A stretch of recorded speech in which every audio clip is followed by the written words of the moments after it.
গল্পটা শোনার আগে অবশ্যই মুখে টাওয়াল ওড়না বা কিছু একটা দিয়ে মুখটা সাবধানে রাখবেন।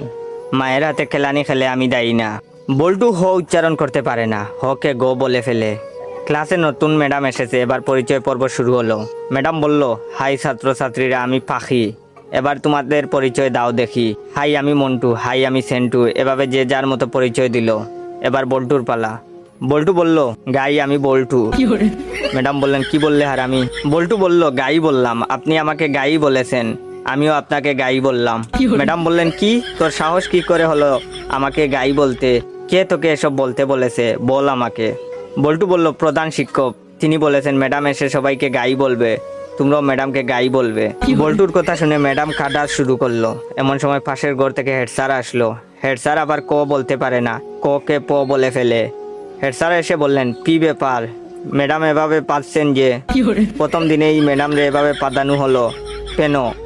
হেড স্যারের কথা শুনে ম্যাডাম আরো জুড়ে জুড়ে কাঁদা শুরু করলো। হেড স্যার বললেন, প্লিজ ম্যাডাম, আপনি এত জুড়ে জুড়ে পাদবেন না, আজ আপনার প্রথম দিন, আপনি এত জুড়ে জুড়ে পাদলে মানুষ কি ভাববে? প্লিজ আস্তে আস্তে পাদুন, তাহলে আমরা ছাড়া আপনার পাদার শব্দ অন্যরা শুনতে পাবে না। হেড স্যারের কথা শুনে ম্যাডাম তো কাঁদতে কাঁদতে বেঞ্চের উপর শুয়ে পড়লো। এমন সময় টিওনো হাজির।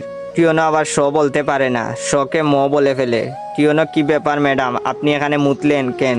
বেঞ্চের উপর মুতলে কি ভালো লাগবে? আপনার মুতার দরকার হলে আমাদের বলতে পারতেন, আমরা আপনাকে বিছানা তৈরি করে দিতাম, বিছানায় আপনি আরামে মুততে পারতেন।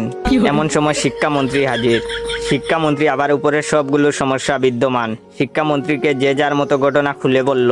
বল্টু বলল, আমি ম্যাডামকে গাই বলেছি। হেড স্যার বললেন, আমি ম্যাডামরে আসতে পারতে বলেছি। টিওনো বলল, ওদের কথার জন্য ম্যাডাম বেঞ্চের উপরে মুততেছিল, তাই আমি ম্যাডামকে বিছানায় মুততে বলেছি। তখন শিক্ষামন্ত্রী বললেন, ও বুঝেছি, গাইটা পাততে পাততে বেঞ্চের উপরে মুতেছে। এটা শোনার পর ম্যাডাম তো বেহুশ।